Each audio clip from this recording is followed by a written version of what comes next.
Hola gente, ¿cómo están? Bueno, mi nombre es Gustavo Montero, yo coordino física en el seminario de ingreso y bueno, en principio les doy la bienvenida a esta modalidad nueva que nos toca atravesar en este momento. Como le dijimos varias veces, esto es un curso de acompañamiento para que puedan rendir el examen complementario. ¿Sí? En la tercera semana que van a tener del curso, de 4 semanas, van a poder rendir el examen complementario. Y la idea es que entonces con esta serie de actividades que les vamos a plantear, ustedes se puedan ir preparando en forma acorde para rendir el examen complementario exitosamente. ¿Sí?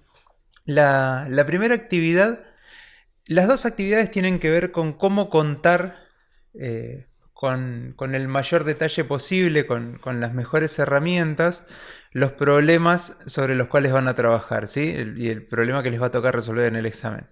Entonces, la primera actividad, lo que vamos a hacer es poder analizar un enunciado de cualquier problema de distintos modelos de exámenes con los que hemos trabajado desde distintos sistemas de coordenadas, así que ustedes puedan colocar el sistema de coordenada en distintos lugares y analizar entonces tanto los parámetros iniciales como otros vectores por ahí que, que van a ir analizando en distintos instantes de tiempo desde esos distintos sistemas de coordenadas. ¿Sí?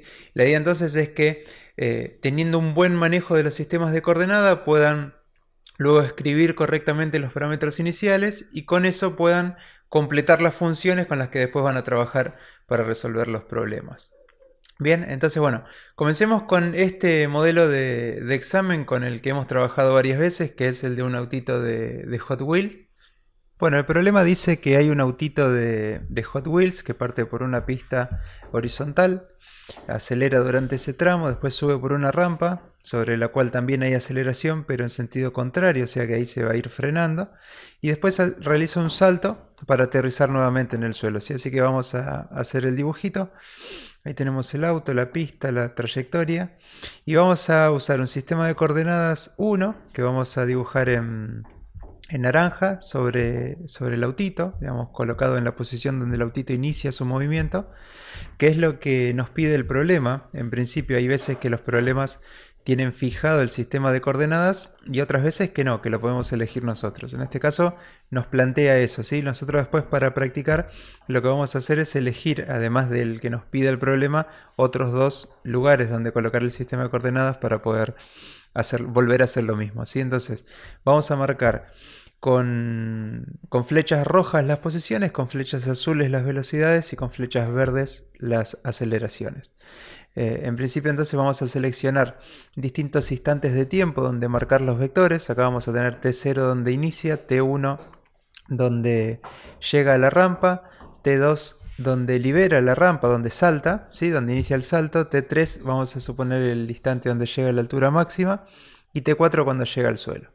¿Sí? De eso vamos a elegir 3 después para poder marcar posiciones, velocidades y aceleraciones. Está, entonces, analicemos los vectores desde el sistema de coordenada 1.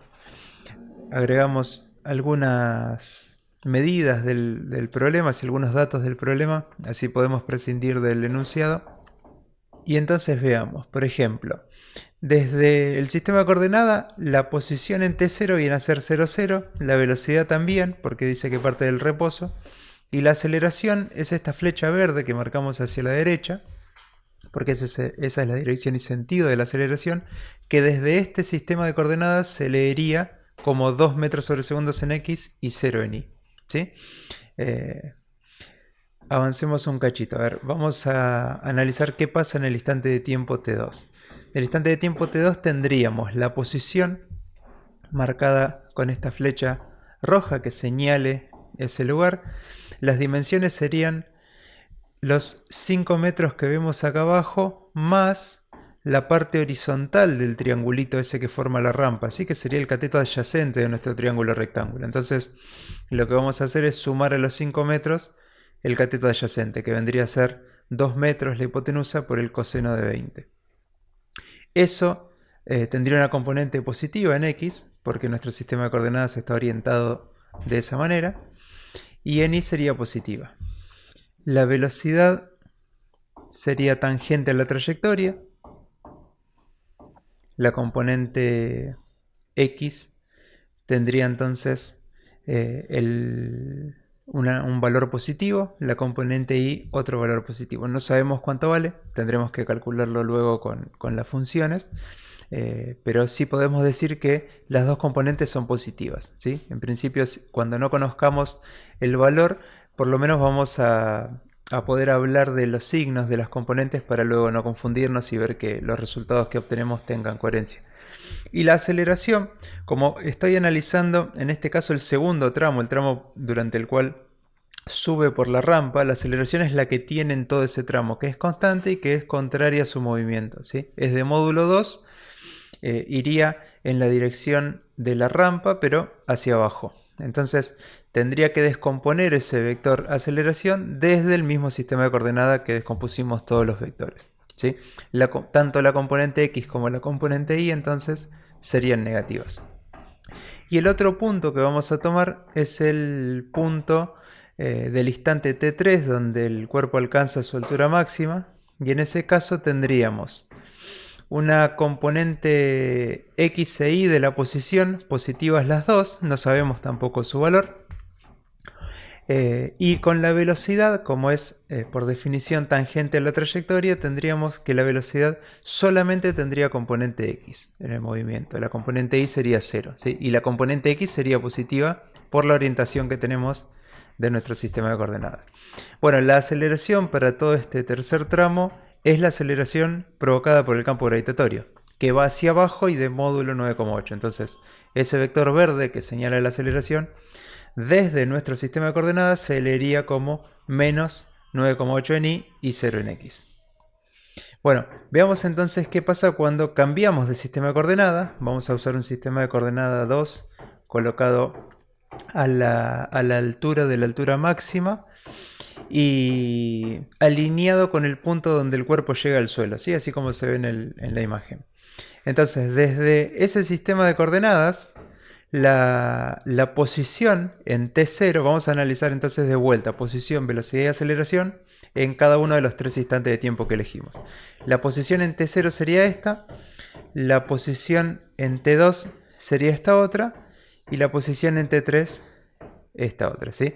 Las velocidades serían tangentes a la trayectoria, iguales que en el caso anterior, y con la aceleración lo mismo, ¿sí? Vean que los vectores velocidad y aceleración no cambian en su representación gráfica, siguen siendo los mismos. Lo que sí va a cambiar es la posición, el vector posición en su representación gráfica, porque movimos el origen del sistema de coordenadas y siempre la posición va a salir desde el sistema de coordenadas. Entonces lo que vamos a hacer es analizar las componentes de cada uno de esos vectores, ¿sí? Van a ver que si bien dijimos que la velocidad y la aceleración siguen siendo las mismas flechas, van a tener distintas componentes en los signos de las componentes porque cambiamos la ubicación del sistema de coordenadas. Así que bueno, las componentes de los vectores nos quedarían así. Para el caso de la posición en t0 no la conocemos, así que eso queda como incógnita. La velocidad sigue igual y la aceleración ahora, la componente x, pasa a ser negativa. Donde antes era positiva, ahora nuestro x positivo está hacia la izquierda en el sistema de coordenadas nuevo. Entonces lo tenemos que modificar. Para la posición en t2 tampoco la conocemos. Lo que nos va a cambiar entonces son otra vez los signos de la velocidad y de la aceleración. Fíjense que las componentes de la velocidad ahora son negativas y las componentes de la aceleración positiva. Y en t3 tampoco conocemos la componente x, pero sabemos que la componente y es 0. Y otra vez la componente x de la velocidad pasa a ser negativa y la componente y de la aceleración pasa a ser positiva. Bueno, con esto entonces ustedes deberían poder completar las funciones para luego describir el movimiento, ¿sí? La actividad 1 tiene como objetivo ese, que puedan usar sistemas de coordenada, completar parámetros iniciales y llegar a las funciones correspondientes para después usar en la resolución del problema, ¿sí? Bueno, la resolución del problema y los gráficos de las funciones son parte de la actividad 2. De todas formas, si quieren ir avanzando, ese es el objetivo hacia el cual vamos. Bien, así que bueno, lo que les queda es comenzar a trabajar con los modelos planteados ahí más abajo, que son 3 modelos de parciales, y poder hacer el mismo laburo que mostramos acá y que les plantean los puntos del enunciado, ¿sí? Así que bueno, nos vemos en la clase 2.